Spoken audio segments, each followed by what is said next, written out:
Hello বন্ধুরা, এই গরমে তোমরা কেমন আছো?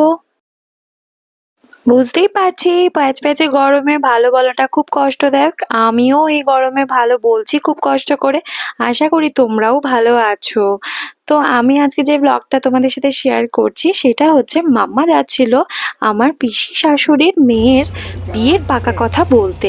অ্যাকচুয়ালি ওর বিয়ের ডেটটা ফিক্সড হয়নি, তো তো ফাইনালি কথা বলতে যাচ্ছিল। তো আমি কি করব, আমি মা বাবার সাথে দেখা করতে, আমি আর মেয়ে মা ছিলাম।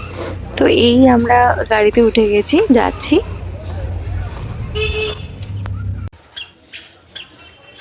রাস্তায় আবার বাবা আনতে এসেছিল, কারণ ব্যাগ ট্যাগ অনেক ছিল। তো যাচ্ছি, কারণ মা বাবার কাছে মার সাথে দেখা করতে অনেক দিন পর হলে ভীষণ এক্সাইটমেন্ট কাজ করে, তাই তো? তোমাদেরও কি হয়? তো এই আমি অলরেডি এসে গেছি, বাড়িতে ঢুকে আছি। আজকে আবার দিদিরও আসার কথা, ভীষণ মজা হয় ওরা এলেও। তো এই আর কি।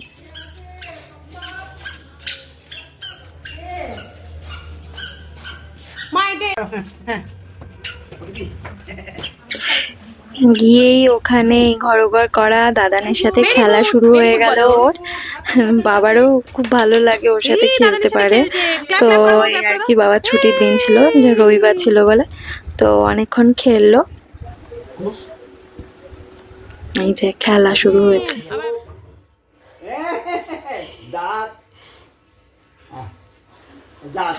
দিদির সাথেও খেলা হচ্ছে, এই যে দিদি এসেও গেছে। তো তারপরে অনেকক্ষণ গল্প টল্প হলো আমাদের, খুব মজা হলো, সারাদিনটা খুব ভালোই কাটলো। এটা তো সোনামাকে দিয়েছে, এটা সোনামার লিপস্টিক। তুমি তুমি কেন নিয়েছো লিপস্টিকটা? মাম্মাম তুমি কেন নিয়েছো? কিছু বলছো না? তারপরে দিদি একটা লিপস্টিকের শেড পরছিল, তো সেটা আমার আবার পছন্দ হলো। তো আমিও বললাম যে আমার জন্য অর্ডার করে দিবি। তো এইভাবে খুনসুটি হতেই থাকে। এই যে বাবুদার সাথে বসে বসে এখন মোবাইল দেখছে। এই যে দেখো লিপস্টিকের শেডটা। তো তারপরে সুমন এলো অফিস থেকে, তারপরে দেন আমরা বাড়ি চলে এলাম। আজকের ব্লগটাই এতটাই। ভালো লাগলে অবশ্যই লাইক, শেয়ার, সাবস্ক্রাইব করে দিও।